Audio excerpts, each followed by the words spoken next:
Всем привет! Меня зовут Семен Привет, Костин. друзья.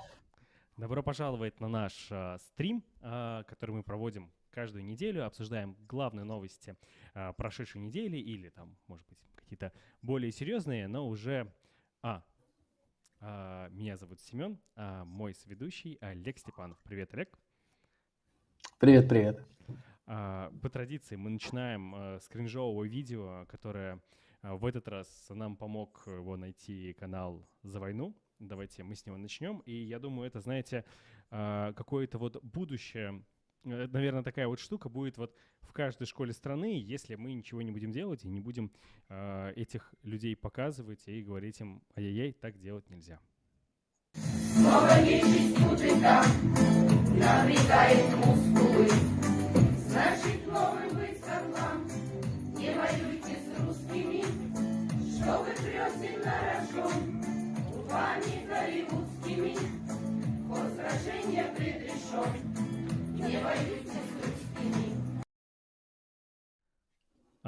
Как вам такое? Не воюйте с русскими, будьте осторожней. Воевать можно только с чувашами и с украинцами. Вот, но я как бы увидел, я такой: ё-моё, ребята, так...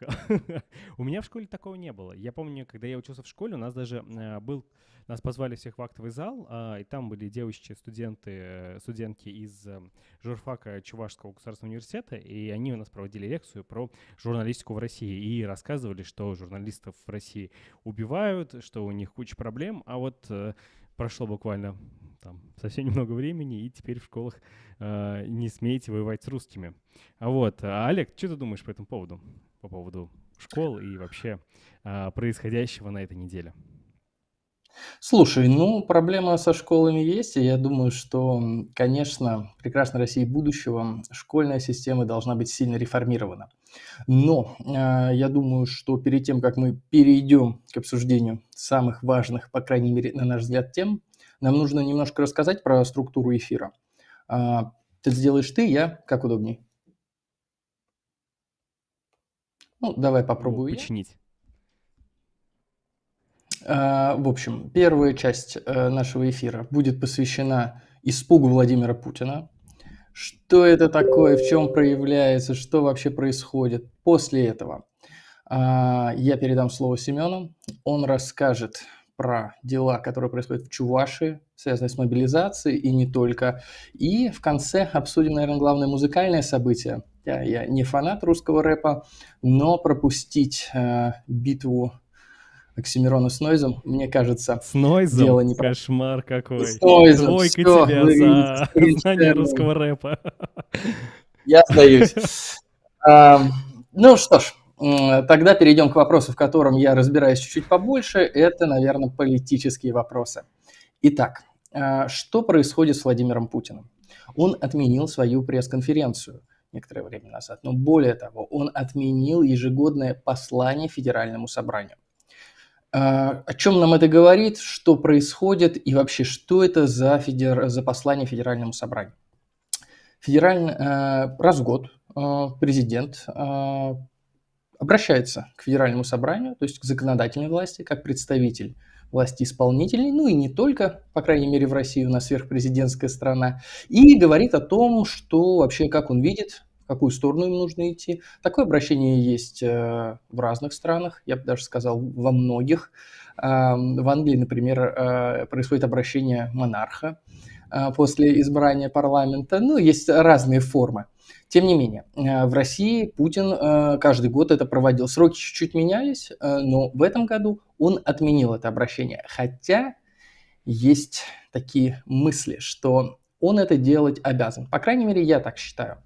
Я основываюсь на Конституции. Мы можем посмотреть на эту статью, если ее могут нам вывести, и увидеть, что да, действительно, вот там есть такой параграф, пункт Е, он у нас выделен, о том, что президент обращается. Что ж, Конституция должна быть документом прямого действия, но если вы попробуете это заявить в суде, судья скривится. Потому что судьи не очень любят, когда происходят ссылки на Конституцию. Тогда мы можем посмотреть на федеральный закон, который говорит нам о том, что президент должен обращаться. Видите, тут написано ежегодно. Ну, ежегодно это означает, что не меньше раза в год. Мне кажется, с этим сложно спорить, и если можно обращаться ежегодно менее чем раз в год, возможно, у меня какие-то проблемы с формальной логикой. По крайней мере, о том, что такая интерпретация возможна, сказал нам сенатор Клишес, главное лицо обновленной Конституции, главный законодатель России. Он сказал, что президент может обращаться к парламенту, к федеральному собранию, действительно, но это его право выбирать сроки. Когда захотел, тогда и обратился. Ну, сложно мне лично с этим согласиться, но что меня удивило, его в этом поддержала, поддержала точку зрения Екатерина Шульман, которая действительно говорит, что возможность обращения президента прописана, но нигде не сказано, что он прям должен. Вот слово «должен» отсутствует, и тут начинаются всякие хитрые интерпретации. Но я думаю, что это не самый главный момент. Я думаю, что самый главный момент не юридический, а политический, и состоит он как минимум из 3 частей.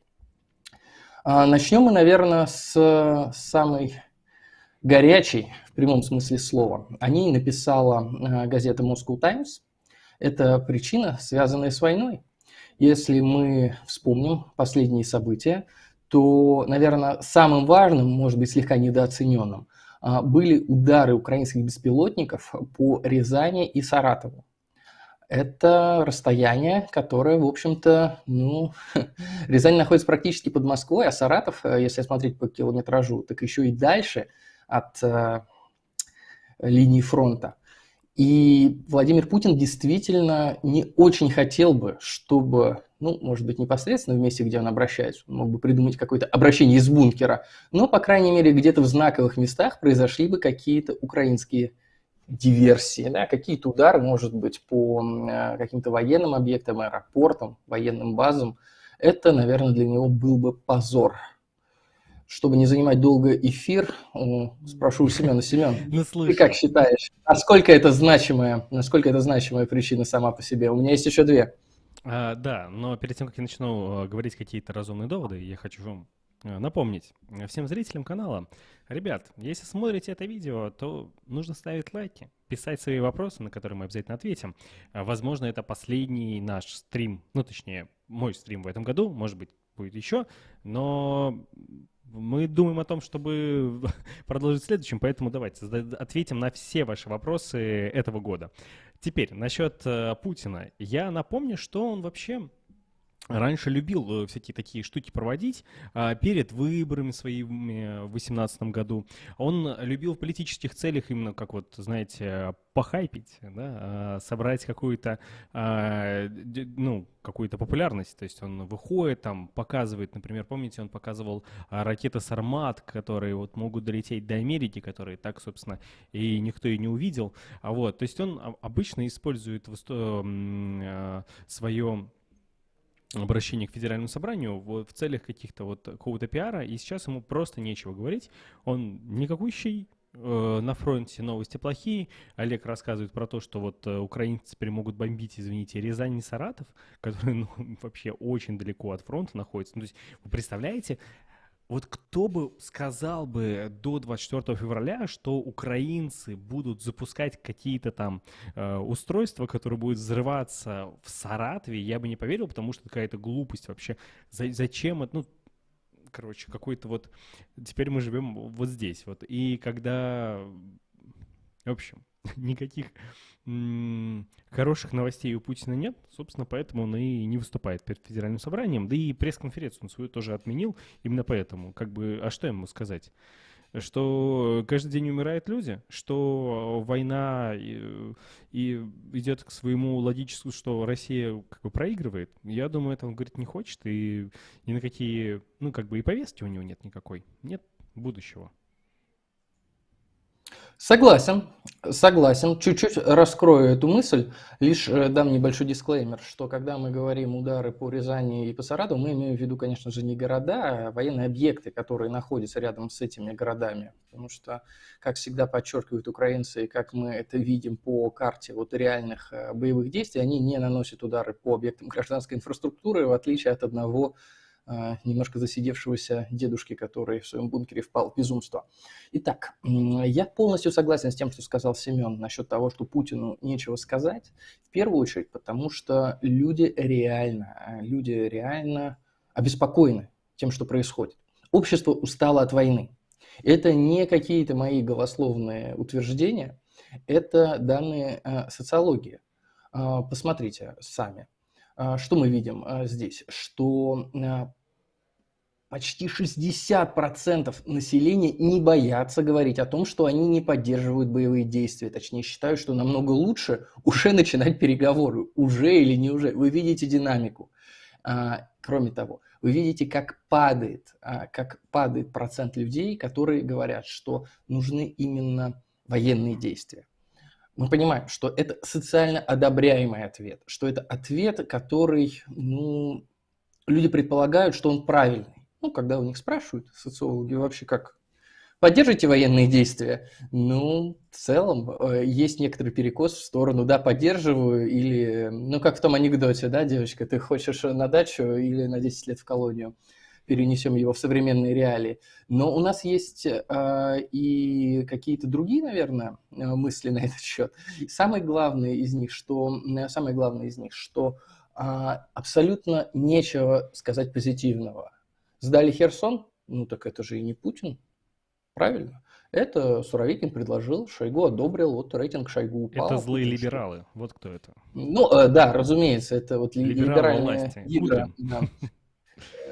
В Яндексе, да, вот был человеком, чиновником всю жизнь, а потом стал системным администратором своего рода, как шутят в Твиттере. Конечно же, он не системный администратор, но действительно перешел в Яндекс. Однако это событие, которое решительно ни на что не влияет в России, кроме, может быть, того, как Яндекс будет разделять свои активы.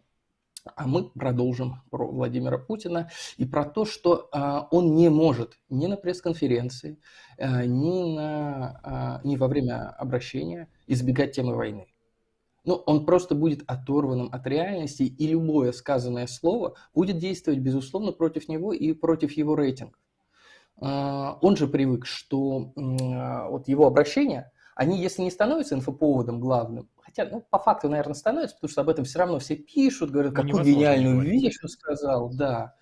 Но ему нечем похвастаться. Ему не нужно говорить о войне вообще ничего, потому что гонец, который приносит плохую весть, получает минус карму, иногда в виде отрубленной головы. Хотя, кто знает, может быть, ему и без этого скоро минус такой в карму упадет. Но это все, наверное, плод пока некоторых очень абстрактных прогнозов. А если мы говорим о конкретных вещах, конечно, политтехнологически появление Путина перед людьми стало приносить ему минус, потому что он не может говорить о главном, а когда он говорит о неглавном, получается какая-то ерунда. Последнее, что он сделал по теме войны, это наградил героев, сказал какие-то добрые слова. Это, конечно же, всем приятно, награждать героев, конечно же. Но остальные все события, это было буквально вчера или сегодня, судя по данным сайта Kremlin.ru, а все остальные события: открывает дороги, ведет какие-то переговоры, то есть делает вид, что ничего не произошло. И хочется спросить, а что случилось? И самая, наверное, для меня важная мысль, то, что у нас есть большие проблемы в экономике. Это, наверное, заметно людям, которые живут в России, более заметно, чем мне, я нахожусь за рубежом, но Путин очень любит в тяжелые моменты выдавать по 10 тысяч рублей или каким-то другим небольшим суммам, чтобы кого-нибудь порадовать. А сегодня он объявил о том, что он, конечно, немножко же там порадует жителей так называемых освобожденных, на самом деле оккупированных территорий Украины, а при этом он начинает отказываться от одного из главных своих достижений, от льготной ипотеки. Да, постепенно, по чуть-чуть будем повышать процент, но если он вынужден в минуты тягостных раздумий приносить не какую-то хорошую социальную поблажечку, да, там не какую-то очередную подачечку, а новости о том, что, к сожалению, вынуждены мы сворачивать вот эту вот программу нашей льготной ипотеки, что ж, я думаю, что дела идут не очень хорошо. Семен, а ты как считаешь, насколько важен фактор экономики в том, что Путин отказался и от послания, и от пресс-конференции? Я думаю, что мне сложно как бы я тоже живу не в России, и, к сожалению, я не могу ощутить полностью, так сказать, все прелести санкций, все прелести войны, находясь в пятерочке. К сожалению, у меня тут нет ни пятерочки, ни магнита, ни перекрестка. Вот, но я слежу, там, общаюсь с Была друзьями. рекламная интеграция, друзья. Да, конечно, да. Пятерочка. У меня осталась карточка-копилка от нее. Вот. Но я общаюсь со своими друзьями, и они говорят, что, ё-моё, я таких цен никогда не видела, не видели. Рынок сошел с ума. Что это такое? Почему картошка такая дорогая? Придется, видимо, так уж и быть, и брать мешок у бабушки, и ехать в Урдарский район за этим мешком. Вот какие-то такие разговоры. И общая такая вещь, что, ну да, тяжелые времена, ну да, ничего позитивного в экономике нет. И я думаю, что, конечно, да, ну, как бы это же тоже про будущее, да, нету решения нет решения в военном конфликте, ну, то есть, типа, Путину нечего сказать, по экономике ему тоже нечего сказать, и, так понимаю, денег он тоже, как бы, не готов людям давать, потому что ему нужны деньги, там, на ракеты, а не на повышение пенсий, повышение зарплат, ну, как, знаешь, у нас сегодня писали в «Сердитый Чувашии» пост о том, что воспитатель в детском саду получает очень маленькую зарплату. И недавно им говорят: ребята, зарплату мы вам повышаем. Им официально повысили зарплату, но убрали прибавку, которая была неофициальная, ну типа там стимулирующая. В итоге зарплата осталась такая же. И вот они сидят и говорят: блин, ё-моё, мы получаем какие-то деньги, на которых очень тяжело жить. То есть там нужно жить обязательно там либо с родителями, либо там с партнером, да, чтобы как-то, не знаю, квартиру вместе снимать или там какой-то жить. В общем, да. В этом плане ситуация очень тяжелая. Вот. И поддержка тем, кто продолжает работать на там школах, в детских садах, потому что, ну, ё-моё, ребят, если вы уж там, ну, то есть, мне кажется, с такой зарплатой прям тяжеловато, пытайтесь как-то бороться за свои права, вот. И, друзья, не забывайте ставить лайк этому стриму и писать комментарии. Я вижу, там собрались какие-то не очень поддерживающие нас люди, но это хорошо. Если те люди, которые не согласны с нами, нас слушают, то это замечательно, это отлично. Пусть больше таких людей нас смотрят и пишут, что они думают. Добавлю к Семену, не забывайте еще подписываться на канал, особенно если вы с нами не согласны, чтобы вы смогли вступить с нами в дискуссию, не пропустить очередное видео и рассказать, как же есть все на самом деле. Да, ребят, без Давайте, комментариев. Да, без комментариев, давайте. как происходит на самом деле, мы вот вообще не справимся. Я вообще пытаюсь ответить на каждый комментарий. Вот, у меня их плюс-минус так бывает многовато, бывает, что не на все, а вот Олег ответит на все. У него канал чуть поменьше, пишите ему туда все, что думаете про него, про его работу, про его вот эти вот взгляды непонятные. Не стесняйтесь. Я думаю, что он каждому ответит. Вот, и про лайки не забывайте. Ну, завершая эту тему, я скажу, что ситуация, которая происходит сейчас с Владимиром Путиным, очень напоминает, как ни странно, предвыборную. Именно предвыборную. Потому что есть технология, которая называется, наверное, очень смешно. Вы помните, у Алексея Навального был проект «Добрая машина правды», распространение, ну, вот реальных новостей, да, через газеты, через какие-то, может быть, другие источники информации, да, через другие носители. Вот. В администрации президента в 2017 году придумали технологию, которая называется «Инкубатор добрых новостей». Смешное доброе название, может быть, это так назвали журналисты, я не знаю, но суть передает верно. В моменты такие тревожные, ответственные, администрации, да, губернаторы, их какие-то заместители начинают рассылать по предприятиям, особенно по крупным, запросы с тем, чтобы те поделились, что же у них хорошего произошло. Может быть, надои увеличились или что-нибудь отремонтировали. И если вы сейчас посмотрите, если вы смотрите, я думаю, не меньше, чем я, по крайней мере, вот какие-то российские источники новостей, да, особенно какие-то официальные, вы увидите там кучу позитивных, ну, действительно, может быть, не очень грустных, но совершенно незначительных инфоповодов. И они очень сильно вытесняют политику. Примерно то же самое происходило во время президентских выборов в 2017-2018 годах. Тогда эту технологию использовали в первую очередь против Алексея Навального. Более того, были расчехлены все пушки черного пиара против, как ни странно, ну, понятно, что против Алексея Навального, но и против Грудинина, если помните такого народного кандидата. Но сейчас, кажется, происходит что-то более сложное. Мы видим, что основной негатив забирают на себя публичные фигуры, связанные с войной. Во-первых, это Шойгу, которого постоянно критикуют все, от Гиркина до Кадырова, причем делают это публично. А во-вторых, конечно же, это Кадыров и Пригожин, которые стали главными такими медийными радикалами, главными злодеями, которые должны всех напугать. Но на самом деле они вот в этой, скажем так, непростой ситуации выступают, ну, в виде таких громоотводов. Мне почему-то захотелось сказать, как петрушки на ярмарке, но, может быть, вот что-то подобное они и делают, действительно, привлекая честной люд своими странными высказываниями, ну и, конечно же, какими-то страшными действиями. Но, тем не менее, это все, да, я сейчас быстро завершу, но основная идея в том, что действительно Путину важно дистанцироваться от войны, Путину важно попытаться изобразить, что ничего не происходит с помощью вот этой фабрики добрых новостей, инкубатора добрых новостей, а для тех, кто заинтересован в войне, да, для тех, кто смотрит, переживает, вот вам две такие, да, двуликий Янус, Шойгу на одной стороне и Кадырова, Пригожина на другой. Выбирайте, за кого вы, что думаете. Вот такая вот нехитрая медийная стратегия, по крайней мере, так вижу ее я.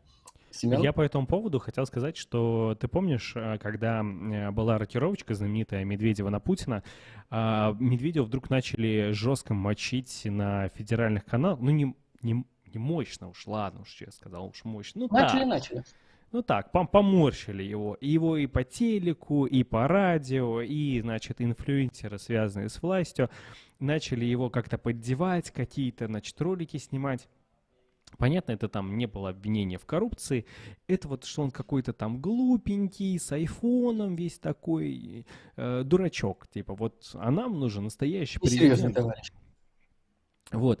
И вот то, что ты сейчас рассказывал, вот очень похоже на то. И я думаю, что один из громоотводов снова может быть Медведев, потому что он же тоже один из главных таких вот разъяренных патриотов. Он же реально просто, ну ты заходишь в его телеграм-канал, это уже записки сумасшедшего. Короче, я вообще забыл про него. Я забыл, что он есть. У меня как баннерная слепота была на все, что говорит Медведев, что в соцсетях его не видеть. И тут, помнишь, буквально месяц назад какие-то непонятные слова начали люди говорить. Я не понимаю, что это такое. Какие-то псы войны, что-то какие-то... В общем, да? Дьявол, сатана и блыз, или как там? Да, вот. И люди, значит, шутят какие-то слова, я вообще, чего, какой-то фильм вышел новый про готов, я не знаю, что-то вот про дьявола, про Буфомета, откуда это? Оказывается, это Медведев написал какую-то новую чушь, и она была настолько агрессивная и страшная, что как бы это так настолько завирусились эти непонятные слова. Вот, если я бы знал, что ты будешь говорить про это, я бы их бы прям себе бы распечатал, назвал бы эфир бы этими словами. Вот, я думаю, что его тоже вполне себе могут использовать как громоотвод снова, и снова его начать мочить, но снова начать над ним смеяться. Единственное, что он как бы сам в боевых действиях не особо участвует. Вот. Ну, на информационном фронте он работает медсестрой, которая пытается перевязать кровоточащее сердце Путина. Последний его и самый близкий помощник, о которого можно вытирать, или которым можно вытирать там всякие места, но он все равно будет поддерживать Владимира Владимировича. Согласен. Что ж, ну, наверное, на этой доброй и милой ноте мы заканчиваем обсуждение глобальных, федеральных политических проблем и переходим к твоим чувашским. К чувашским, конечно. Но перед этим напомню про лайки, ребят. Лайки, наше все. Я вообще, может быть, я буду излишне требовать эти лайки, но мы провели много эфиров с Олегом. Я не допросил их. я не дорабатывал. Я выставлял тайм-коды, смотрел и думаю, ё-моё, я сказал в конце тайм-коды, когда мне моя девушка написала, почему ты не просишь лайков. Поэтому, ребят, давайте за все эфиры просто лайки. Я очень прошу. Смотри, в Чувашии у нас произошло два события, которые, конечно, они не связаны между собой, но они очень показательны. Начну я, наверное, я просто, чтобы не терять потом мысль, да. Начну я с мобилизации. Все-таки эфир назвали в честь нее. В Чувашии, как и во всей России, власти собрало огромное количество мужчин для участия в СВО. Из Чебоксарха увезли в Ульяновск. Там начали тренировать, но тренировали очень плохо. Обещали им денег, но денег не выплатили. Обещали амуницию, но как-то не получилось. Заставили на всю эту амуницию скидывать бюджетников. Начались понятные проблемы, понятные недопонимания. Эти мобилизованные даже начали бунтовать. Я про это снимал видео. Оно набрало какое-то невероятное количество просмотров. Это стало главной темой этой недели, когда этот бунт произошел.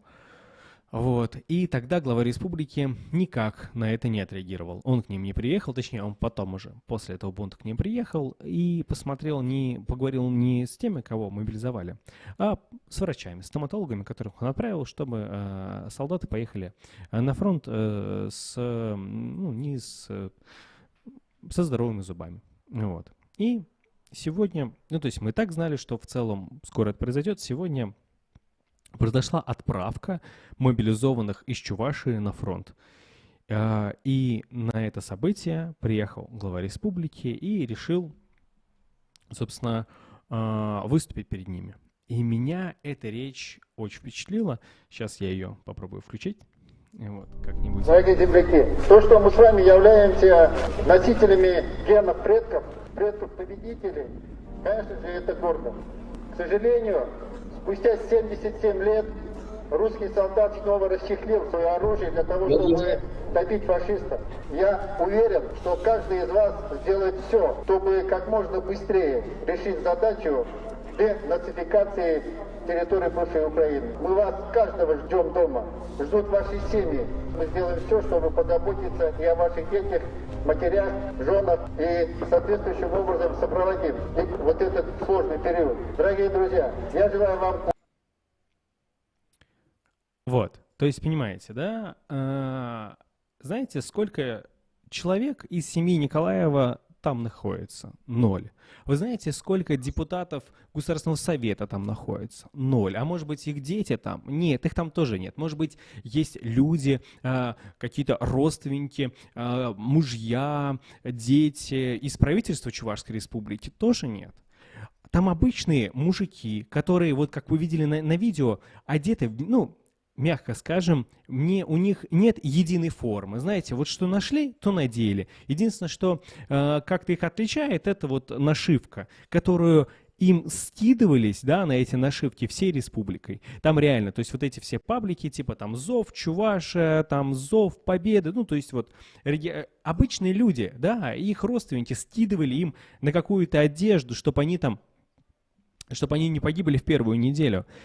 И приходит этот Николаев, который, по большому счету, был главным лицом этой войны в республике. Говорил, ребята, все будет классно, будет куча денег. Приходит, выступает, говорит, ребята, у вас ген победителей. Слушайте, а украинцев нет, да, гена победителей? То есть весь Советский Союз воевал, значит, с фашизмом, дошел до Берлина, а украинцев там не было, что ли?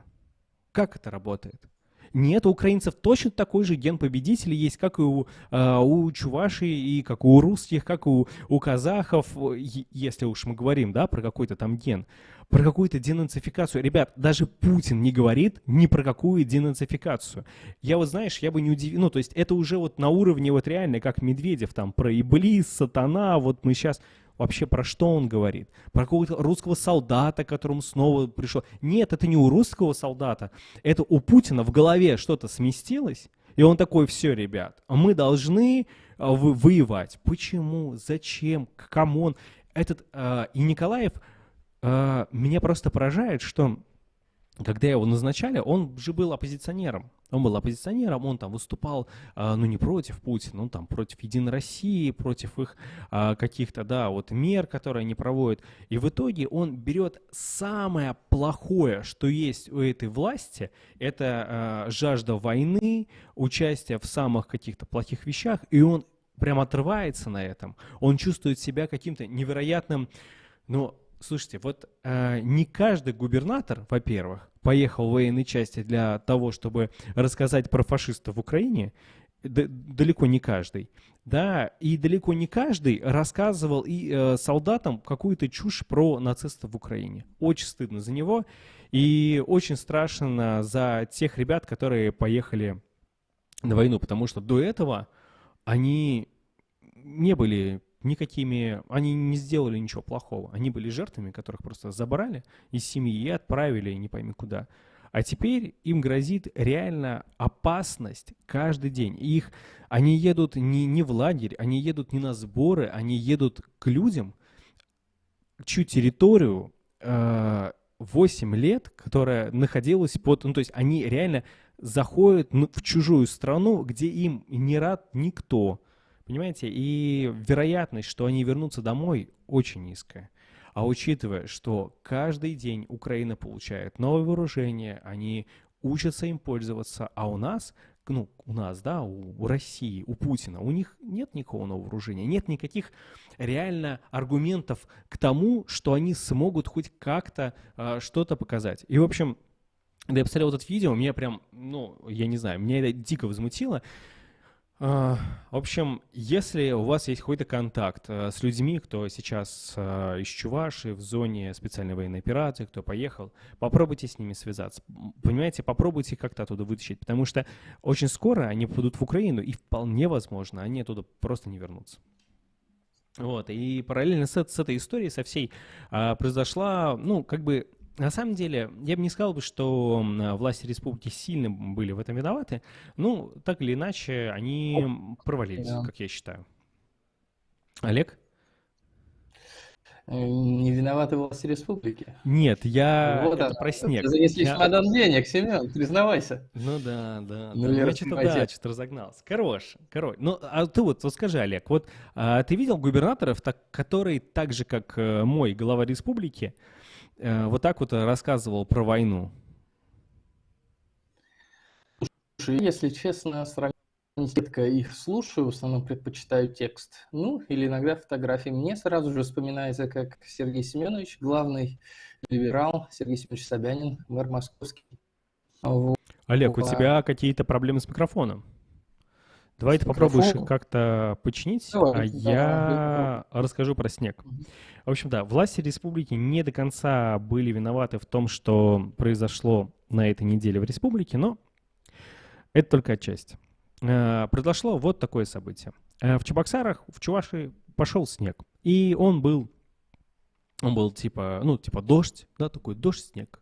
А потом ударил сильный мороз.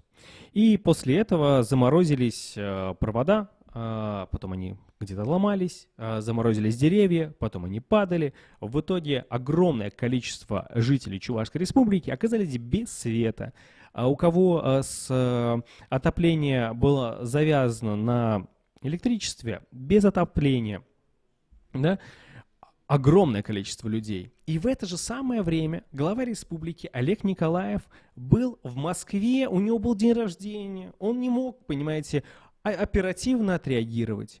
Ведь вот там в соседнем Татарстане не было такой проблемы. Возможно, можно было договориться с Минихановым, чтобы он отправил какие-то машины, чтобы убрать снег, да, там специалистов как-то попросить, или в соседней Мариэл, или в Ульяновской области тот же самый. Но нет, извините, у него был день рождения, поэтому Чуваши он заниматься не мог. А параллельно с его днем рождения он в Москве презентовал карту Чувашской республики. Там, значит, такая вот вещь. Они нашли чувашских мастериц, которые делают чувашскую вышивку, и сделали карту России как вышивку. Очень красивая карта, очень милая. И он ее презентовал, всем понравилось, он там, не знаю, купил Бабкину, знаете, такую певицу, дал ей какую-то там медаль Чувашской республики, какая она молодец, какая она классная, вот у нас есть Бабкина, они презентуют, значит, эту карту, вот, и вроде бы все, закончилось это все, но Путин же присоединил ЛНР, ДНР, Херсон, Запорожье, прости господи, да, и они как бы добавили эти регионы, и поэтому он презентовал в Москве на свой день рождения, сами понимаете.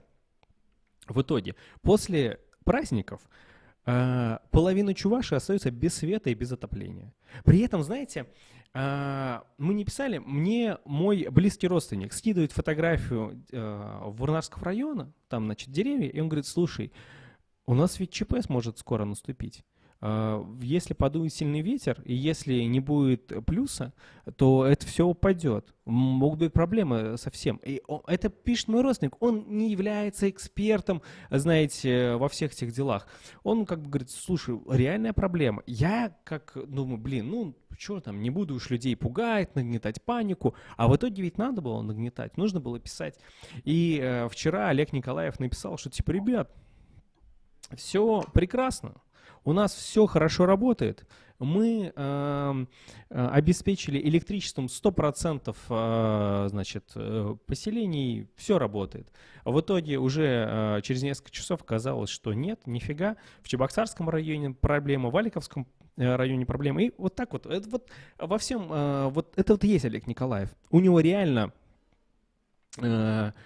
в республике нет электричества, нет отопления, да, а если человек лежал в реанимации, а если бы там какие-то другие могли быть сложности, кто вот должен за это ответственность нести? Ну, точно Николаев, потому что Николаев, извините, во-первых, день рождения, во-вторых, карта России он презентует, а в-третьих, он рассказывает про нацистов в Украине. Ну вот прекрасно, прекрасно. Вот я не хочу как-то дополнительно говорить по поводу того, что ну вот у нас проблемы там с электричеством, и в Украине тоже, да, вот, только совсем по другим причинам. Ну как, из-за одних и тех же людей, но все-таки причины разные, да. Вот, я к тому, что вот даже несколько дней без электричества, это какой-то вот, и без отопления, какой-то кошмар, и когда думаешь о том, как там украинцы, из-за того, что Путин говорит, что нужно их лишать инфраструктуры, потому что она военная, да, но это же ужас, реально кошмар какой-то. Вот, Олег, ты тут на связи? Починилось у тебя все? Да, я надеюсь, я на связи, переключил источник интернета, может быть, чуть менее стабильно, но я надеюсь, что будет более стабильно. Как Слушай, слышно? в итоге хорошо, хорошо. Я почувствовал себя Ну, крутым отлично. прям ведущим, когда я такой, сейчас у тебя плохой звук, сейчас я все отвечу. Ребят, если вам нравится, что мы делаем, ставьте нам лайки, пишите свои вопросы, мы постараемся в конце эфира на них ответить. Олег, ты рассказывал про Сергея Семеновича, про своего любимого, который поехал куда-то в чистых сапогах выступать перед мобилизованными. Да, ну я, собственно, это и хотел сказать, отвечая на твой вопрос о том, знаю ли я других таких губернаторов. Действительно, практически все губернаторы пытаются так или иначе щегольнуть, показать себя одними из первых, ну, в той или иной дисциплине, но так или иначе на соревновании по поддержке этой войны. И я здесь, конечно же, хочу сказать, что вот есть люди, которые любят и ценят Сергея Семеновича Собянина, то, что он в Москве построил велодорожки, сделал много всего хорошего. Такой последний либерал, боролся с коронавирусом, ну вот меня, например, посадил, да. Но, конечно же, все эти люди, они поджигатели войны, каждый из них. Кто-то из них, может быть, и не хотел бы, но так или иначе здесь простая история. Люди работают губернаторами, поддерживают эту войну, снаряжают вот эти все бесконечные специальные отряды от регионов, республик, от всего, чего только можно, ездят туда, пиарятся, ну и на самом деле являются вот такими проводниками реального фашизма. Не в смысле вот какой-то идеологии, связанной с Третьим Рейхом, да, а вот в смысле практик фашизма. Вот как оно выглядит. И я думаю, но при этом я действительно согласен с Семеном, что губернатор Чувашии здесь вот в медийном поле один из первых, по крайней мере, потому насколько нелепо это выглядит. Да. Ты знаешь, еще один такой же совершенно нелепый и отвратительный персонаж, как Сергей Миронов, Не путайте, как на позапрошлом эфире я Евгения Миронова подумал, что это Сергей. Короче, Сергей Миронов, прекрасный председатель партии «Справедливая Россия», сделал рейтинг самых правильных, самых патриотичных губернаторов, которые делают все как нужно в этом фронте, да, информационном, я не знаю, еще на каком. И туда, знаешь, попали просто самые безмозглые и опасные люди на нашей страны. Это Беглов, губернатор Петербурга, это Рамзан Кадыров и Олег Николаев. Но вот ты понимаешь, да? И вот что меня поражает, что до войны он был вообще паинькой, он был классным парнем. Ну, то есть сравнительно. То есть я, наоборот, я с друзьями встречался, активистами, и они говорили: ой, ты знаешь, у нас там. Я говорю: а у нас, знаете, какой классный парень, потому что мы выгнали Игнатьева, знаешь, вот так вот. А сейчас думаю, Игнатьев не такой уж плохой был. А вот про последнего либерала у меня тоже есть забавная штука. У нас, может, ты его даже знаешь, был первый министр юстиции России Николай Федоров.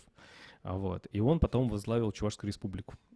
Для большинства жителей России они его знают как президент Чувашии танцует. Вот такое видео. Я думаю, многие его видели. И он тоже, он последний либерал весь такой. Он не ездит никуда, публично не выступает. Вот интересный, конечно, феномен. Может, даже целый ролик снимать, знаешь, типа «Последние либералы России». Там всякие чиновники, которые делают вид, что они нормальные.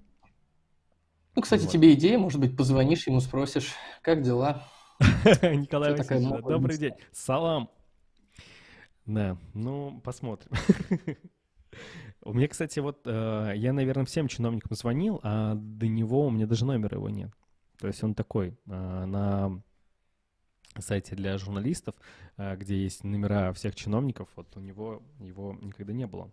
Ребят, напоминаю, чтобы мы делали больше контента, чтобы больше людей смотрело больше оппозиционного контента или, давайте так, не оппозиционного, а просто независимого, ставьте лайки. И можете даже стать спонсором нашего канала, если вы смотрите за рубежом, либо если смотрите в России, можете подписаться на Boosty. Мы делаем, я делаю через 3 месяца подписки, мы дарим подарки, вот, и делаем дополнительный контент, отдельно созваниваемся, в общем, да. Кстати, забавный факт про глав президентов Чувашии. Олег, ты знаешь, кто подавал в суд на Путина из губернаторов? Да, делая это в бессознательном состоянии, буквально стоя на краю смерти. Был у вас такой губернатор? Был, да, это Твой Михаил лучший Игнатьев. друг и лучший друг пожарных. Расскажи об этом. Ой, да слушай, я не буду сейчас посвящать эфир покойнику, все-таки, но его поступок главы республики Михаила Игнатьева, когда он подал на Путина, я просто офигел. Я бы, когда это увидел, я такой думаю, блин, я его не ценил. Я и не думал, что он так Он уже не может. был главой республики в тот момент. Собственно, это он и обжаловал. Его действительно уволили не по надлежащему основанию в связи с утратой доверия коррупционных фактов, которые предшествовали этому, хотя бы уголовного дела. Ничего подобного не было. Так что действительно уволен он был не вполне законно. По крайней мере, основания выбрали для этого не очень Да. И хорошие. он мог выиграть в суде, если бы у нас был бы честный суд, а не умереть через недельку. Я вот думал профессора Соловья позвать на эфир и обсудить с ним этот момент. Я думаю, у него есть инсайды. Но помимо Михаила Игнатьева, который подавал в суд на Путина подавал Николай Федоров, первый президент Чувашии. Вот. Но он отозвал иск. Но сам факт, единственный, кто подавал в суды на Путина и были губернаторами, это все ребята из Чувашии.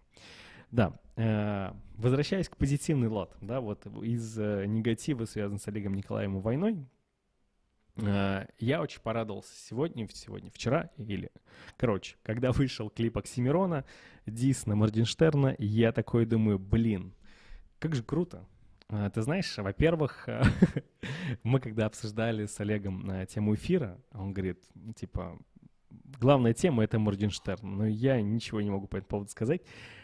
Я был на концерте Моргенштерна даже. Я настолько погружен в эту тему. Короче, я Давайте вводные.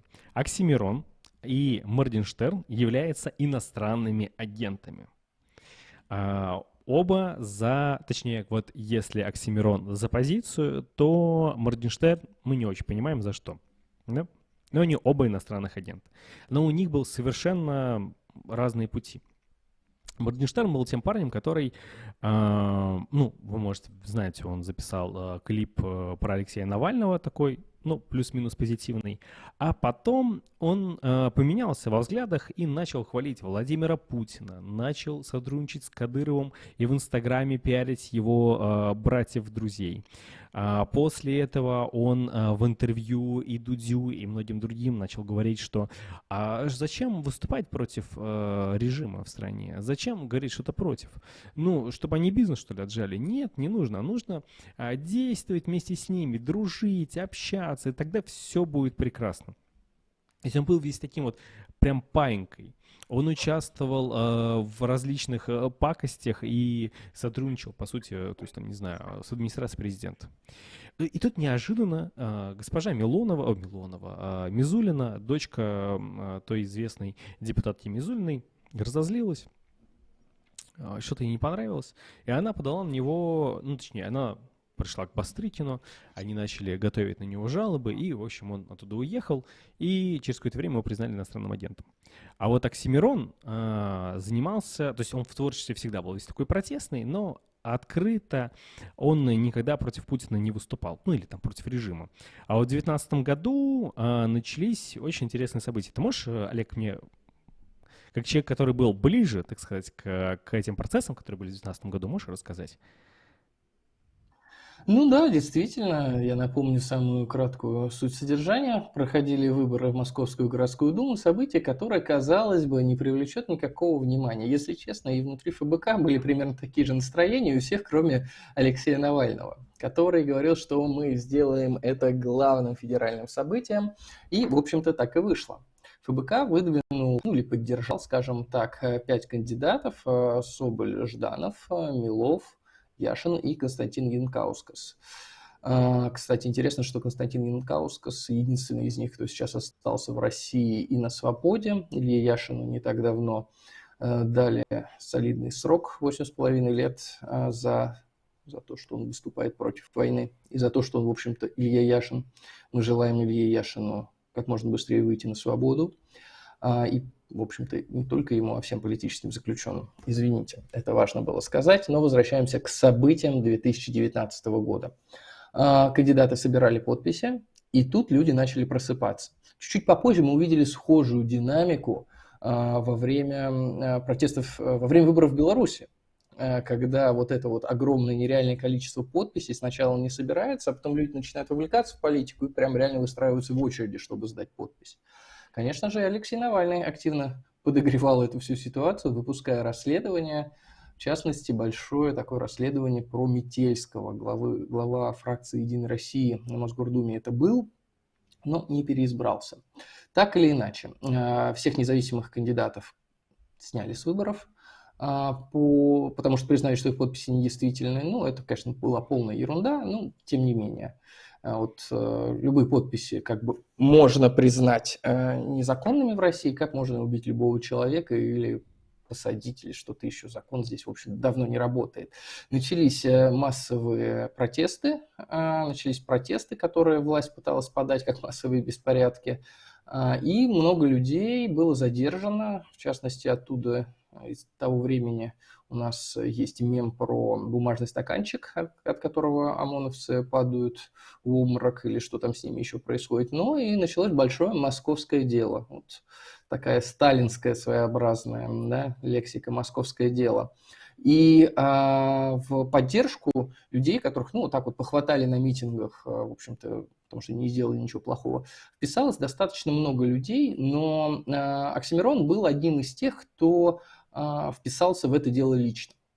Завершая свой долгий спич, я приведу конкретный пример с одним парнем по фамилии Раджабов, фигурант московского дела, он из Таджикистана, и помимо этого он рэпер. и вот как-то у всех была какая-то публичная кампания поддержки, за кого-то одни говорят, за кого-то другие, а вот за Раджабова никто не говорил. И Оксимирон вот реально пришел к нему в суд, начал ходить на его заседание, а в какой-то момент спросил: слушай, а вот с кем бы ты хотел записать вместе песню? Он говорит: ну, конечно же, с тобой, да, такой вот легкий пас. Он говорит: ты уверен? И они записали песню, вот, и в итоге Оксимирон, вот реально этого парня, вот его огромный вклад в то, что этот парень оказался на свободе летом или, по-моему, уже в начале осени 2019 Да, года. причем, По по-моему, его хронологии могу. оправдали, да, ведь? Да, Раджабова. насколько я помню, дело было закрыто. Да, Не оправдание, и это у было Оксимирона закрыто. даже есть трек про, как он поет как раз-таки от Раджабова.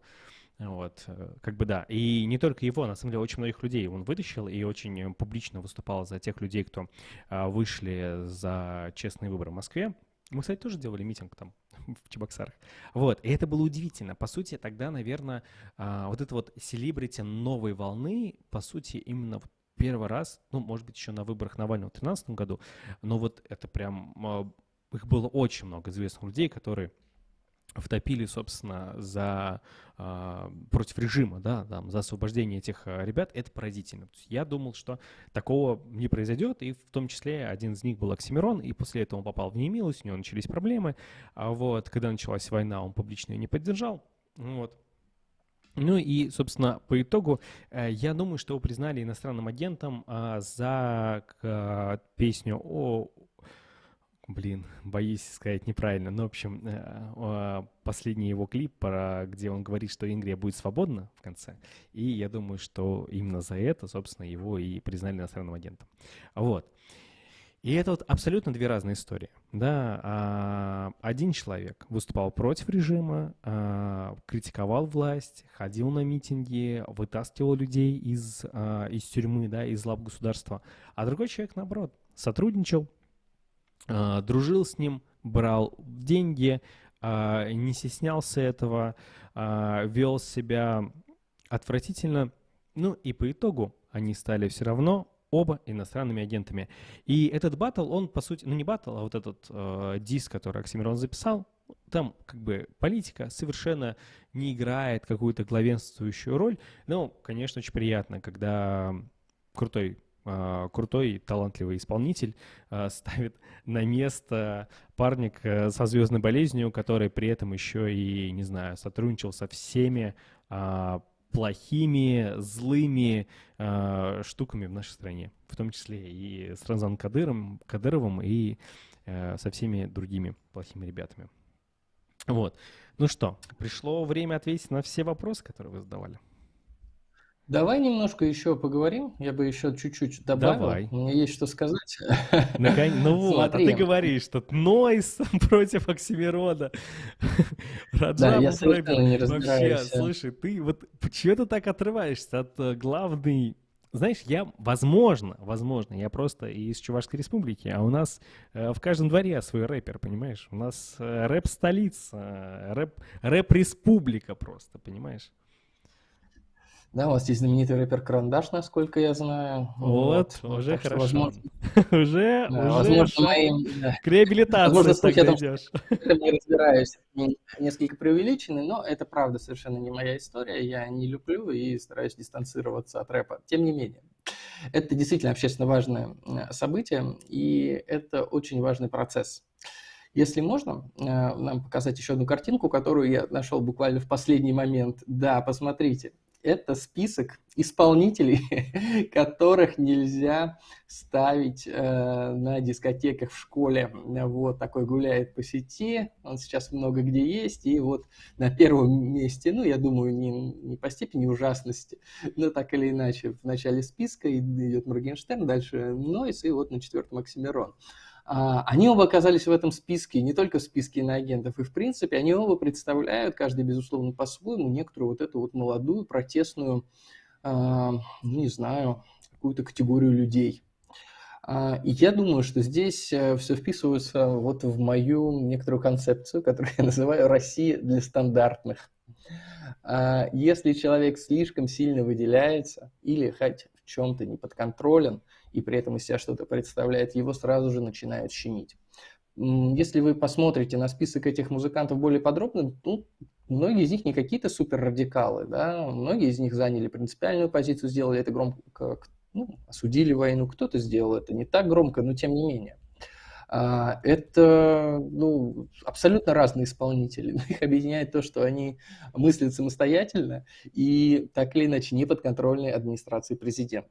Администрация президента хочет контролировать умы молодежи, потому что, ну, я не знаю, как сейчас, но, по крайней мере, вот в разгар репрессий до войны среди поколения до там, 35 лет мейнстримом было поддерживать Навального и не любить Путина. Сейчас, я думаю, такие замеры несколько осложняются, но я думаю, что ситуация, если изменилась, то не в пользу Путина.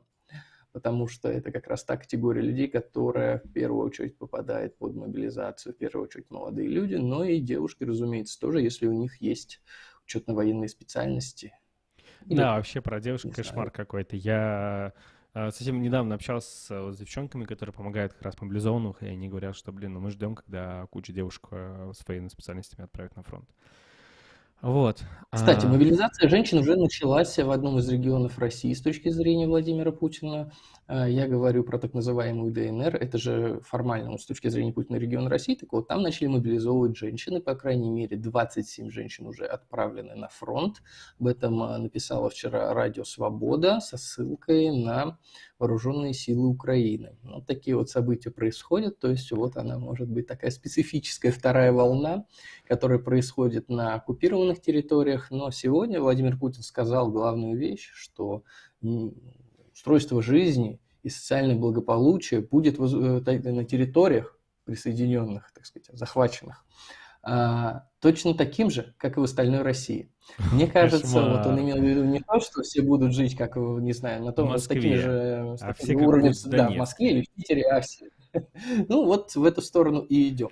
Да-да-да. И тем не менее, да, если мы говорим про Оксимирона все еще и Моргенштерна, мне кажется, они действительно представляют, с одной стороны, одну категорию людей, но при этом их слушатели отличаются, и, возможно, вот я не эксперт, возможно, по возрастам, что ли, или по поколениям. У меня вот... Можешь об этом подробнее? Да-да-да, я забыл про эту мысль, наверное, нужно было как-то заранее записать.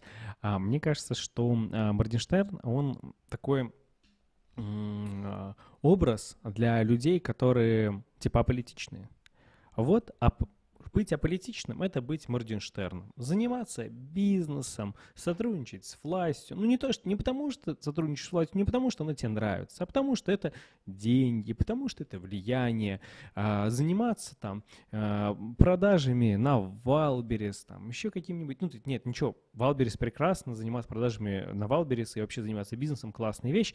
Но именно вот под таким стеклом, что...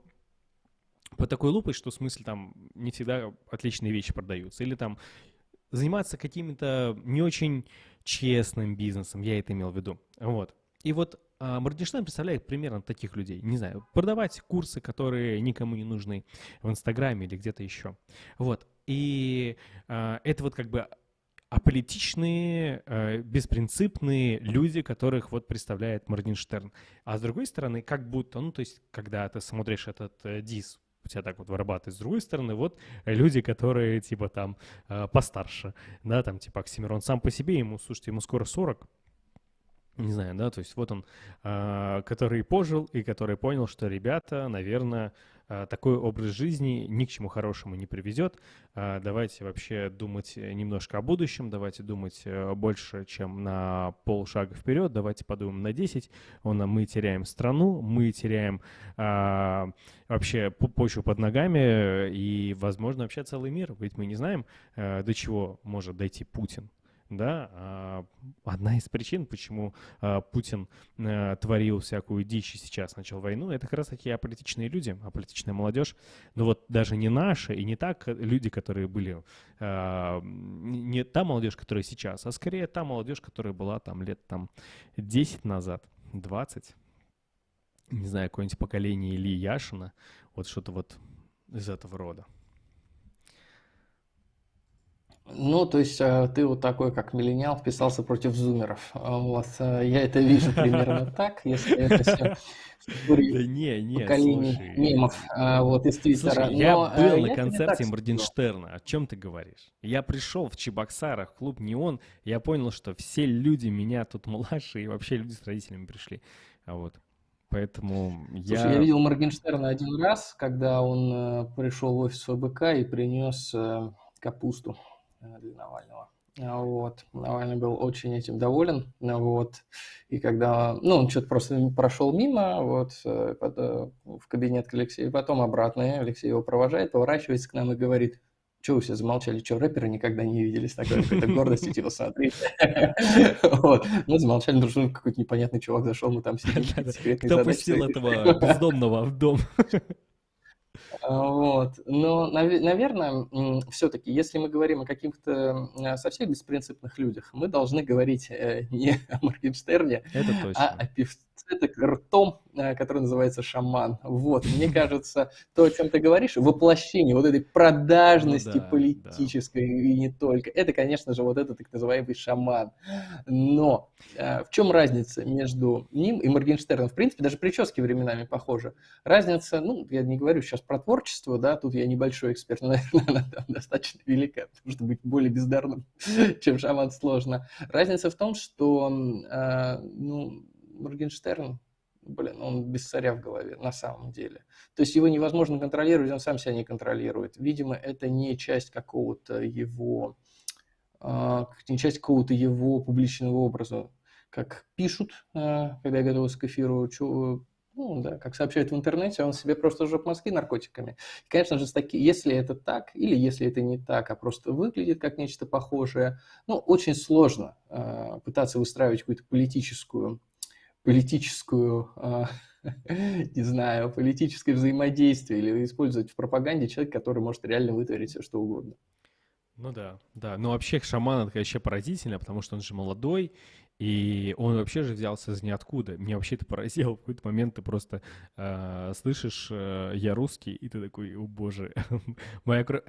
Я не помню, мы это Моя кровь от обсуждали. отца, да, не от матери. Что это значит? Да, Есть это точка совершенно... зрения, что эту строчку вложил, ну, что это был пас в сторону Вячеслава Володина. Ну, вы знаете, да, что в соцсетях и в СМИ очень часто пишут о том, что он представитель, ну, что он гей. Вот. Хотя у него есть жена и любовница, тем не менее. Но он, скажем так, отметился еще, ну, в несколько иной сфере. Он суррогатный отец. Во время наезда на клинику суррогатного материнства, когда их совсем прижали, вот это было буквально перед войной, представитель клиники сказал, что да, у нас такие люди, слушайте, Вячеслав Володин, он же у нас вот своего ребенка зачал, а в графе «мать» стоит прочерк. Так что моя кровь от отца, возможно, это внебрачный сын или тот самый сын, выращенный в пробирке. Вот какая-то связь с Вячеславом Володиным здесь Я не наверняка знаю, как есть. тебя назвать, Станиславом Белковским или профессором Соловьем, но Что очень-очень хуже, хорошо. да, интересно, пишите.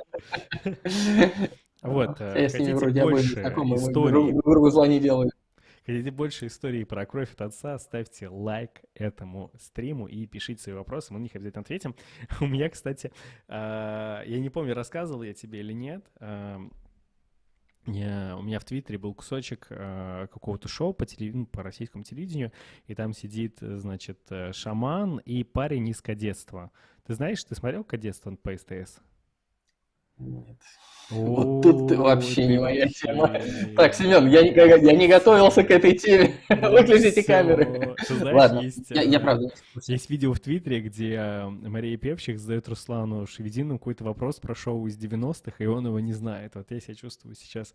Слушай, все смотрели «Кадетство». Ты что вообще? Шоу на СТС, которое шел там в 10-х годах. Я Короче, мало в нулевых. смотрю фильмов, тем более СТС. Короче, там один из героев, он был супер позитивным, типа положительным парнем, весь такой правильный, стал классным, не знаю, солдатом. Вот, а сейчас он стал пропагандистом и ведет шоу на России-2. И он брал интервью у шамана. Если раньше он был типа Малаховым, ну, типа, знаешь, такой, типа, ха-ха, ходит, то теперь он как будто он уверовал в Бога, и он все время говорит про Бога. Бог, Бог, Бог, то есть такой весь там. Вот прям совсем кошмар. Ну, то есть, в смысле, верующих людей уважаю, просто вот таких верующих, ну, то есть я не верю, что он искренне верит в Бога. И вот, и он, значит, берет интервью у шамана, он говорит ему: а вот ваша строчка, а я русский, ваша кровь от отца, это что вы имели в виду? И он такой: Бога. И я такой: что? И он такой: вау, это так глубоко, это так глубоко. Это значит, что... Я такой думаю: кошмар, ну это вообще же, это такой какой-то новый уровень кринжа. Вот, ладно. Это все, что я хотел сказать про шамана. Я думаю, что... Слушай, ну то есть, то есть ты намекаешь на то, что шаман монофизит, и он отрицает божественную сущность Иисуса Христа и считает, что Что он во собственно, втором отрицает пришествии. Это божественное он так начало Иисуса считает. Христа и подразумевает. Но на самом деле он как бы хочет сказать, что Кровь типа, от отца. русские — это богоизбранный народ. Я думаю, это он имел в виду. Но это Народ как вариант. богоносец. Но Это мы скорее... уже где-то читали, вот в этих антисемитских брошюрах около Красной площади, их там бабушки я про продавали это, всегда. Вот собственно, сейчас про это я и новый хотел извод. сказать, что это вот реально какой-то вот нацизм. Ну, то есть, типа, главный певец войны говорит о том, что, ребят, кровь от отца — это просто, ну, Бог, как бы, вы чего не понимаете, как бы мы русские с нами. Ну, и вообще его песня какой-то, я не знаю. Я, как бы, мне вообще Ну, загадка, слушай, как бы, ладно. как это Я стало тут с тобой не популярным. согласен. Я думаю, что это небольшая натяжечка все-таки считать, что здесь какой-то нацизм есть. По-моему, это просто беспросветная глупость и осваивание бабла. И он сам не понял, что хотел сказать. А сказать про Бога, ну, слушай. В любой ситуации, если не знаешь, что сказать, и ты придерживаешься вот этого специфического извода традиционных ценностей Владимира Путина, говори про Бога, и все таки вау, ну ты Да, класс. вполне возможно, что это была заготовочка. Вполне возможно, что это была заготовочка. Вполне. Вот. Ну что, Ну что переходим ж, к вопросам. Покринжевали про да, Оксимирона и про... Точнее, не про кринжевали. Оксимирона, а про знание русского рэпа Про то, и что я не смотрел «Кадетство». и кадетство. Вообще. Хорошо. Подожди, а у тебя Предлагаю был... один вопрос от Ты тебя, смотрел один от меня. Spider-Man 94 года? Amazing Spider-Man. Там еще Хок-Гоблин переведен как домовой. Такой желтенький. Блин, чувак, ты можешь назвать практически любой фильм, я скажу. Блин, ну нет. Кошмар. Ребята. Хотите выпуск про популярную культуру, ставьте лайк этому стриму. Да, у тебя есть вопросы? Какие-нибудь? У меня есть вопрос, но достаточно... Да, давай ты первый, а я второй. Мне просто эта реплика: Алишера обвиняли в продаже наркотиков. Алло. Ну, типа, ты что? Нет, слушайте, Моргенштерн тут точно, я уверен, на все 100%, чем, а продажей наркотиков он не занимался. Ну, просто зачем? Зачем? Ну, то есть ему для того, чтобы его доходы с наркотических, ну, то есть его с гастролей, с музыкой хоть как-то прикрывали наркотики, ему нужно продавать какие-то, не знаю, огромные невероятные количество наркотиков. Я думаю, он бы просто организационно бы это бы не потянул бы. Он все-таки, не знаю, не наркос какой-нибудь, да, там, не какой-то серьезный наркобарон, он просто как бы, музыкант, ребят, камон. Вот. У тебя есть вопрос там? Нет, Семен, я с тобой не согласен. Безусловно, Моргенштерн поддерживал наркоторговлю, но скорее как ее большой, как человек, который вкладывал в нее большие деньги, как потребитель. По крайней мере, об этом пишут в интернете. Ну, И, тут... И вот, что? это И первый что теперь? момент. Это значит, если он Второй покупал момент. наркотики, ты знал, что он продавал наркотики? Нет, это означает, что он покупал наркотики. Но я, опять же, не знаю, так это или не так, обвинять не буду. Скажу лишь, что его песни были включены в список экстремистских материалов. И когда я впервые узнал название этой песни, я ее даже послушал и посмотрел клип, я думаю, ни хрена себе, какой же он оппозиционный чувак. Это «Я съел деда». И, Да. возможно, это я совершенно оторван был от реальности, но, по-моему, «Я съел деда», ну, это, конечно, жутко оппозиционная штука, и значит, что-то ты сделал с дедом, который, собственно, Владимир Путин, нехороший. Но на самом деле, как я узнал позже, ну, вы-то наверняка знаете, что дед – это вид наркотиков. Вот. И я думаю, что в том числе за эту песню в него лично ополчился Бастрыкин, а все остальные его злоключения – это вот уже проявление... Слушай, дед это наркотик? Я не понял. Я думал, это какая-то... А ты не знал об этом? Да, дед – это вид наркотика. А какой Я это съел деда, наркотик? я юзанул. А вот тут я тебе не подскажу. Это тоже мне Вот. эксперты Я по рэперам предпочитаю не в наркотиках употреблять не никакие, разбираются. да, а то Евгений Вадимович Ройзман не одобряет. Неважно, одобряете вы или не одобряете, ставьте лайк этому стриму. А, У меня Да. еще одна Если реплика, вы не хотите, вопрос. чтобы Семен съел деда в прямом эфире, Нет, ни за что. нет, не будешь? Слушай, Ну ладно, тогда ставьте лайки просто так. Слушай, знаешь, я почти год как не пью алкоголь, представляешь? Это как бы вот фан-факт для тех Я ребят, уважаю. которые нас смотрят.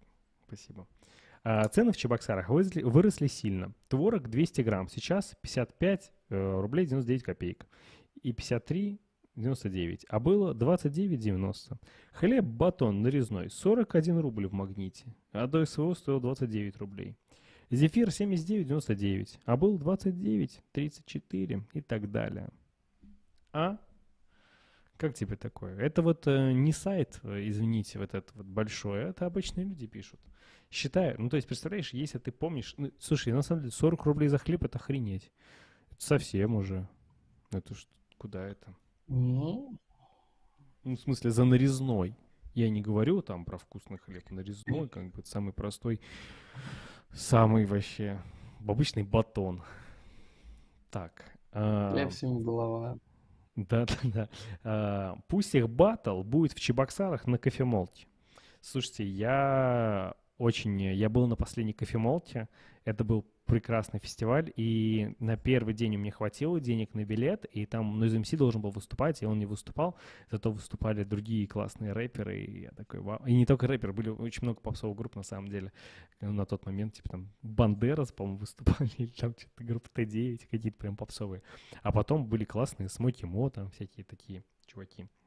Вот, на следующий день у меня не было билета, я пришел просто посмотреть, послушать, и с випки выходили какие-то мужики, парни, ну, типа, не знаю, наверное, не вот как я сейчас, в таком возрасте, может, помладше, и мне чувак дал просто вот кучу билетов на VIP, и я офигел, и всем своим друзьям раздал, и мы смотрели, вот, и выступала, там была и Баста, и Каста, и ETL, только в составе группы Aztecs, и американские какие-то музыканты выступали, и да, было очень грустно. Не буду рассказывать, что они там делали, но было очень невероятно.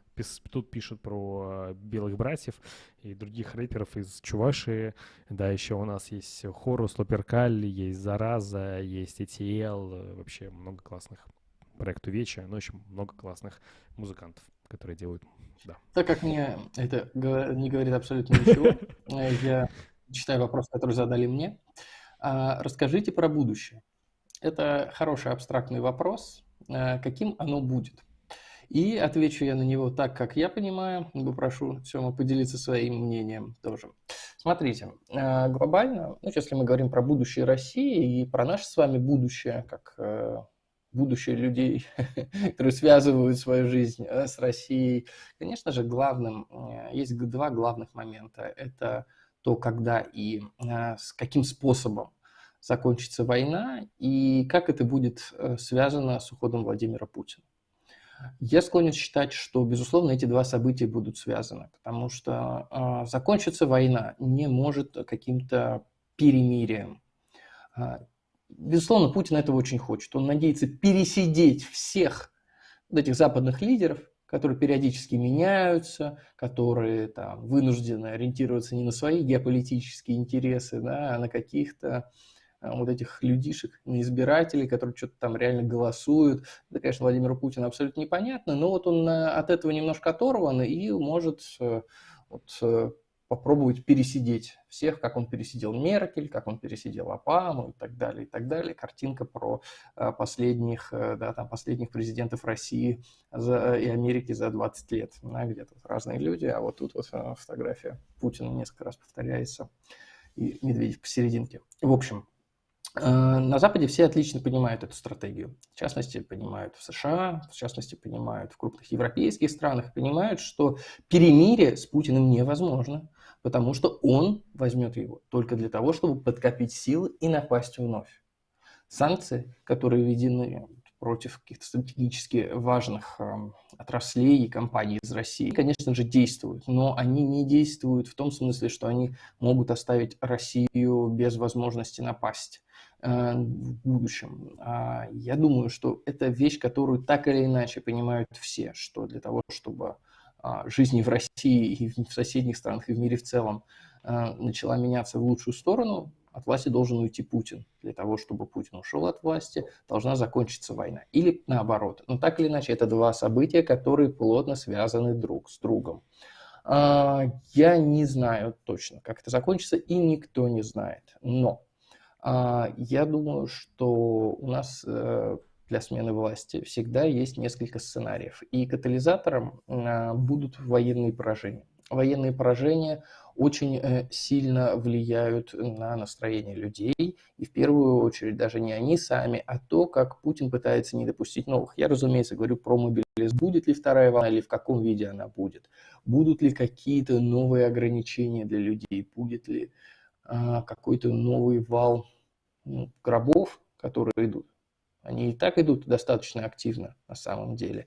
И вот я там много занимаюсь анализом новостей, которые есть в российских соцсетях, и там действительно каждый день в каком-нибудь городе, да, там, или там, по крайней мере, в субъектах столиц регионов России, по крайней мере, про один или два случая, то, что вот приехал гроб или погиб такой-то человек, есть. Люди это, конечно же, видят, чувствуют. И я думаю, что и у вас есть кто-то знакомый, кто, если не погиб, то, по крайней мере, оказался на фронте, и ничего хорошего там с ним не происходит. В общем,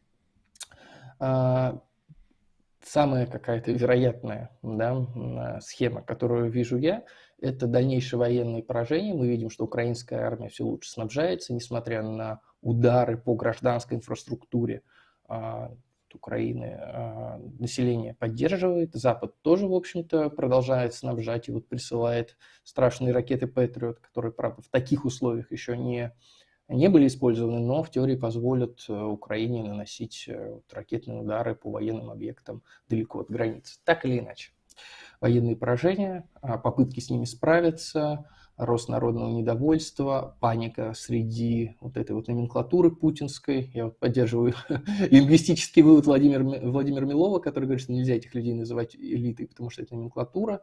Да, я думаю, это действительно номенклатура абсолютно безвольная и послушная, но тем не менее, чем более критической будет становиться ситуация на фронте, тем больше будет недовольств среди людей, и тем больше будет недовольств среди вот этой номенклатуры.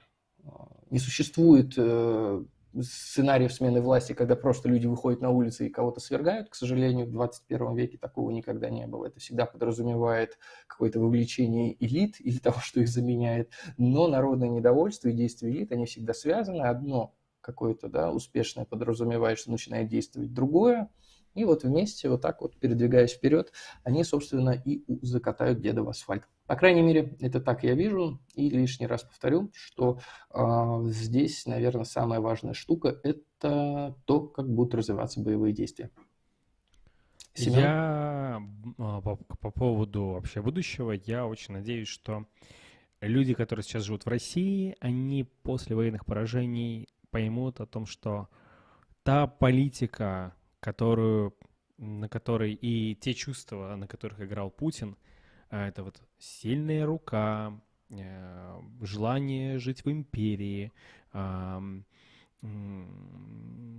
постоянное какое-то вот пренебрежение там, к другим народам, что вот эти вещи пойдут то есть как бы люди будут думать об этом, будут рефлексировать и как-то перейдут на новый, как-то будут по-другому воспринимать реальность и больше не будут верить всяким, по большому счету, негодяям, злодеям, таким как Путин, такими как другие популисты, у которых нет никаких принципов, у них есть только желание власти, есть желание захватывать новые территории и уничтожать всех, кто с ними не согласен. Я очень надеюсь, что такое поведение и такой вид вообще управления страной будет понятен всем и каждому, что это недопустимо, и с такими правителями нужно бороться всеми доступными методами. И я очень надеюсь, что эта война сделает россиян другими людьми. возможно, эти военные поражения как-то вот отрефлексируют их. Вот.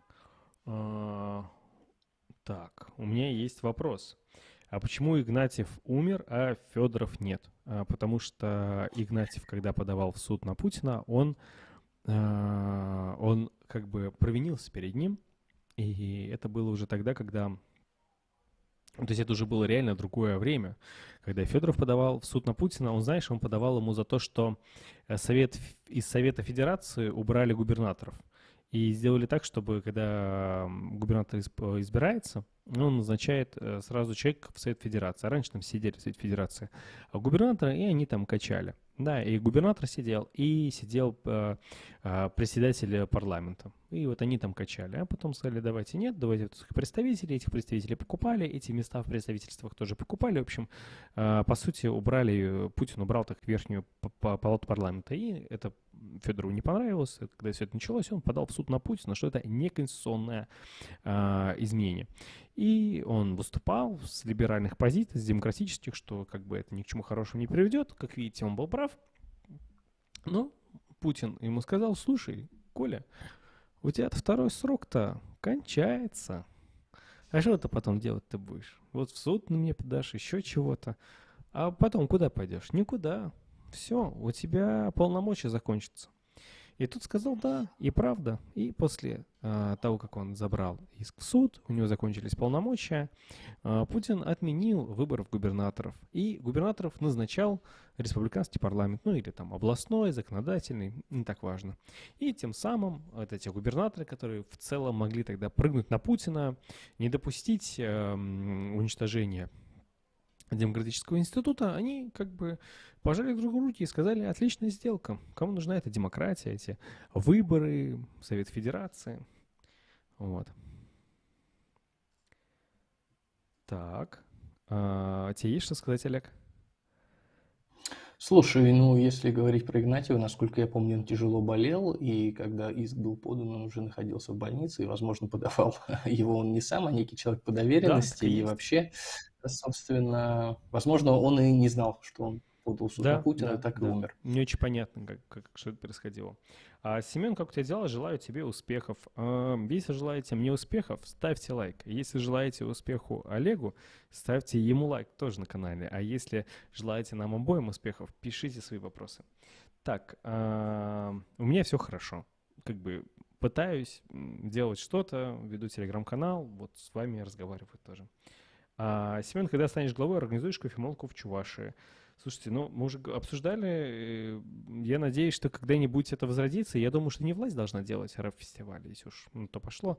Мы будем делать так, чтобы были условия. И у нас полно крутых музыкантов, которые, я думаю, хотели бы выступать на фестивалях в республике. Мы дадим им такую возможность, придумаем, чтобы самим это было интересно, вот, и будет прям круто. Так, Чувашия — это где? Чувашия — это в центре земли.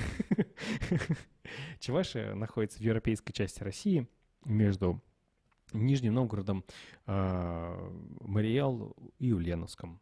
В прекрасном месте. Сейчас там снег и нет электричества. Но в целом прекрасное место, очень хочу туда поехать. В прошлом стриме говорил про то, что сделаешь пост с призывом к волонтерам. Да, пост я не сделал, но форма волонтеров, она есть в паблике в Телеграме «Сердитая Чувашия», там есть форма «Стать волонтером». Мы ее еще не анонсили, но можете написать, стать волонтером. Просто мы подумали, что, наверное, лучше перенести на Новый год, но в целом можете заполнить. Я с вами свяжусь, придумаем, что можем делать вместе. А вот вопрос Олегу. Готов?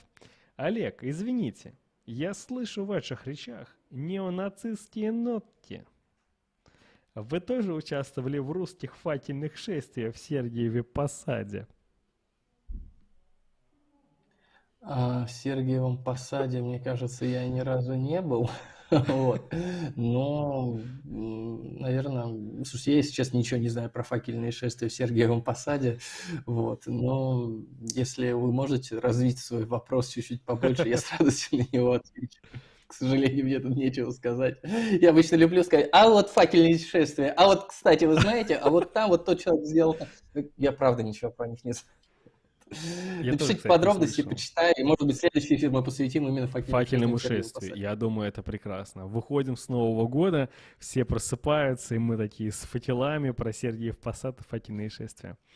Вот. У тебя есть еще вопросы? У меня просто закончились. Мне тут что-то ничего не пишут. Слушай, у меня, кажется, тоже. Давай дадим еще полминутки, по крайней мере, человеку, который написал про факельные шествия, вот про мои взгляды. Когда ты начал Был говорить бы про рад Россию получить еще будущего, что-то. я подумал про будущее. Я думал, ты скажешь в будущем. Я отвечу на все вопросы Федора Горожанко. Ты знаешь, вот у нас трагедия, Федор в этот раз не пришел. Но Чёрт, это локальный чёрт. мем. Если хотите понять его суть, смотрите наши предыдущие эфиры. Они есть на канале у Семена, есть и на моем канале. Есть специальный Если у нас тайм-код. больше...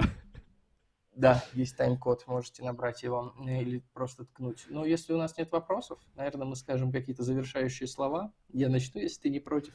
Да. Вот мы с Семеном попробовали провести серию стримов. Делали их по возможности регулярно, хотя бывали небольшие накладки, но тем не менее. Небольшие. Мы очень рады, да, что вы нас смотрели. Мы вам очень благодарны. Благодарны нашим зрителям. Мы благодарны тем, кто расшаривал наши видео, писал комментарии, ставил лайки. Все. Даже если вы не смотрели, но смотрите этот эфир, мы говорим вам большое спасибо. Смотрели вы их в эфире, в записи, как угодно. И я так понимаю, если вы еще и донатили Семену, у него есть такая возможность, от него вам огромное такое большое сердечко. Мы завершаем наш цикл стримов. Возможно, мы в каком-то формате его продолжим в следующем году. Будем думать. Пишите нам, можно мне, можно Семену, ваши мысли.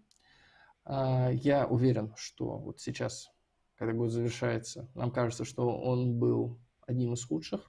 И я думаю, что такие мысли были у нас и в прошлом году, и в позапрошлом. Есть вот такая вот какая-то нисходящий какой-то такой тренд, да, что все становилось хуже и хуже. Коронавирус, репрессии, война, казалось бы, что уже дальше.